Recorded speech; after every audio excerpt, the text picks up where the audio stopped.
முடிச்சிடறேன். ஏன் நான் முடிச்சிட்டேன் பாருங்க, நான் கீழே வச்சிடறேன், நான் வச்சிடறேன். ஏன் இதை சொல்கிறேன்னா, நாங்கள் பதவிகளுக்காக பரிசுகளுக்காக இந்த களத்தில் வந்தவர்கள் அல்ல.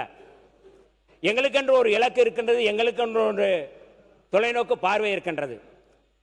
தேர்தல் வரவும் போகும். விடுதலை சிறுத்தைகள் இயக்கம் மற்ற இயக்கங்கள் போன்ற அல்ல. இது ஒரு விடுதலைக்கான இயக்கம். விடுதலை மட்டுமே எங்களுக்கு முதன்மையானது. அதற்காக எந்த தியாகத்தையும் நாங்கள் செய்ய தயாராக இருப்பவர்கள்.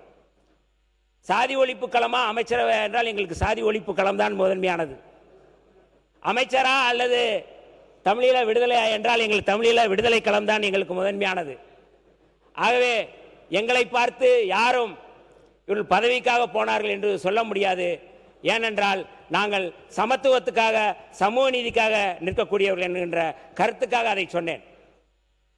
பொது தொகுதியில் ஒரு தலித்தை நிறுத்திவிட்டோம் என்று நேற்றைக்கு விமர்சனம் வந்தது. அது குறித்து கூட நிறைய பதில் சொன்னோம். அதை மட்டும் சொல்லி என்னுடைய உரைக்கு நான் செல்ல விரும்புகின்றேன். 234 தொகுதிகளிலும் ஒரு தலித், ஒரு ஆதிதிராவிடர் சமூகத்தைச் சேர்ந்தவர்கள் 234 தொகுதியிலும் போட்டியிடுவதற்கு சட்டத்தில் அனுமதி உண்டு, சட்டத்தில் உரிமை உண்டு. அதுதான் சட்டம்.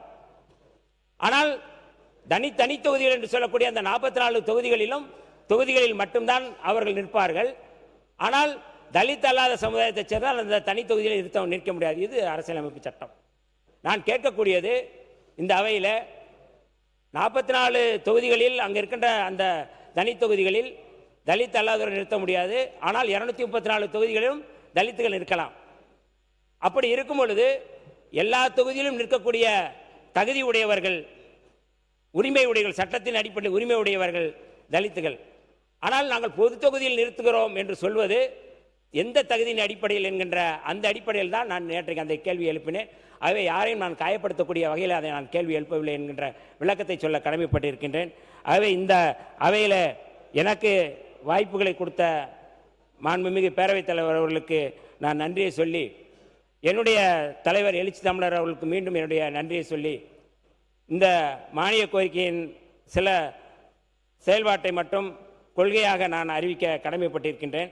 நான் இந்த துறைக்கு வந்த பிறகு மிக முக்கியமான ஒரு முன்னெடுப்பாக அண்ணல் அம்பேத்கர் அயல்நாட்டு கல்வி உதவித்தொகை திட்டத்தை அதன் மூலமாக என்னென்ன செய்யலாம் என்று முன்னெடுத்தோம்.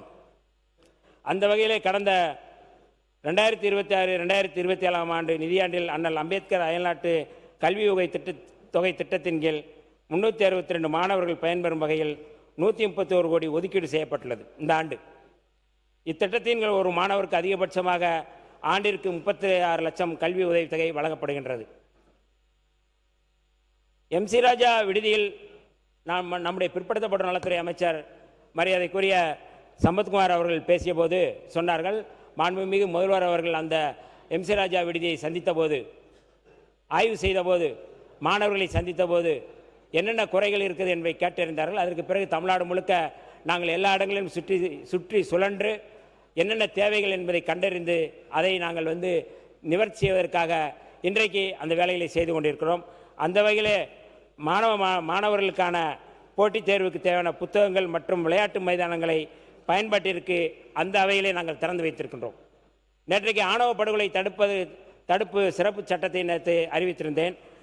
நேற்றைக்கு உடனடியாக அதை அறிவித்த பிறகு மார்க்சிஸ்ட் கம்யூனிஸ்ட் கட்சியினுடைய மாநில செயலாளர் மரியாதைக்குரிய தோழர் பே. சண்முகம் அவர்கள் ஆணவ படுகொலை தடுப்பு சிறப்பு சட்டத்தை இங்கே அறிவித்ததற்கு வாழ்த்துக்களை தெரிவித்திருக்கிறார்கள். அவருக்கும் இந்த நேரத்தினுடைய வாழ்த்துக்களையும் நன்றிகளையும் நான் தெரிவிக்க கடமைப்பட்டிருக்கின்றேன். அதேபோல பதவி உயர்வுகளில் இடஒதுக்கீடு வழங்கும் அரசியலமைப்பு சட்ட பிரிவு 16(4)A நடைமுறைப்படுத்துவது தொடர்பாக சில அறிவிப்புகளை நான் அறிவிக்க கடமைப்பட்டிருக்கின்றேன். 1995 ஆண்டு 77வது அரசியலமைப்பு சட்ட திருத்தத்தின்படி ஆதிதிராவிடர் மற்றும் பழங்குடியினருக்கு பதவி உயர்வுகளில் இடஒதுக்கீடு வழங்க வழிவகை செய்யும் சட்டப்பிரிவு 16(4)A நாடாளுமன்றத்தால் இயற்றப்பட்டது. சமூக நீதி நிலைநாட்டும் பொருட்டு அனைத்து சமுதாயத்தினருக்கும் பிரதிநிதித்துவம் அளிக்கும் வகையில் தமிழகத்தில் அரசு வேலைவாய்ப்பு நேரடி நியமனங்களில் இடஒதுக்கீடு அடிப்படையில் 200 புள்ளி சுழற்சி முறை பின்பற்றப்பட்டு அதன் அடிப்படையில் முதுநிலையும் நிர்ணயிக்கப்பட்டு வந்தது. இந்நிலையில் மெரிட் அடிப்படையில் தான் பணி முதுநிலை நிர்ணயம் செய்யப்பட வேண்டும் என்று கடந்த 18/4/2023 நாளிட்ட மாண்புமிகு உச்சநீதிமன்ற தீர்ப்பின் அடிப்படையில் கடந்த 10/3/2003 அன்று தமிழ்நாடு அரசு பணியாளர் தேர்வாணையம் வழியாக தெரிவு செய்யப்பட்ட அனைத்து பணியாளர்களுக்கும் தகுதி அடிப்படையில் பணியில் முதுநிலை நிர்ணயம் செய்யப்பட்டுள்ளது. மாண்புமிகு உச்சநீதிமன்றத்தின் தீர்ப்பின் காரணமாக பதவி உயர்வில் சமூக நீதி மறுக்கப்பட்டுள்ளதை ஆய்வு செய்யவும், அரசு பணிகளில் அனைத்து பிரிவினருக்கும் சமூக நீதியை நிலைநாட்டவும், சட்ட ரீதியான தீர்வுகள் மற்றும் பரிந்துரைகளை வழங்கிட ஓய்வு பெற்ற உயர்நீதிமன்ற நீதியரசர் GM அக்பர் அலி அவருடைய தலைமையில் குழு ஒன்று மனிதவள மேலாண்மை துறையால் எண் 27 மனிதவள மேலாண்மை துறை கடந்த 11/6/2025 அன்று கடந்த அரசால் அமைக்கப்பட்டது. மேற்காணும் குழுவின் பரிந்துரையினை விரைவில் பெற்று அரசு பணியின் பதவி உயர்வுகளில் இடஒதுக்கீட்டினை பின்பற்றுவது தொடர்பாக அரசியலமைப்பு சட்டப்பிரிவு 16(4)A நடைமுறைப்படுத்த விரைந்து நடவடிக்கை எடுக்கப்படும். இந்த குழு கடந்த அரசு திமுக அரசு போடப்பட்ட ஒரு குழு. அவர்கள் இப்பொழுது 2 மாதம் எக்ஸ்டெண்ட் பண்ணி கேட்டிருக்கிறார்கள். அந்த 2 மாத நீட்டிப்பை இப்பொழுது கொடுத்திருக்கிறோம். 2 மாத நீட்டிப்புக்கு பிறகு அவர்கள் என்ன கொடுத்திருக்கிறார்களோ அந்த அடிப்படையில் நடைமுறைப்படுத்துவதற்கு நாங்கள் சட்டத்தை கொண்டு வருவோம்.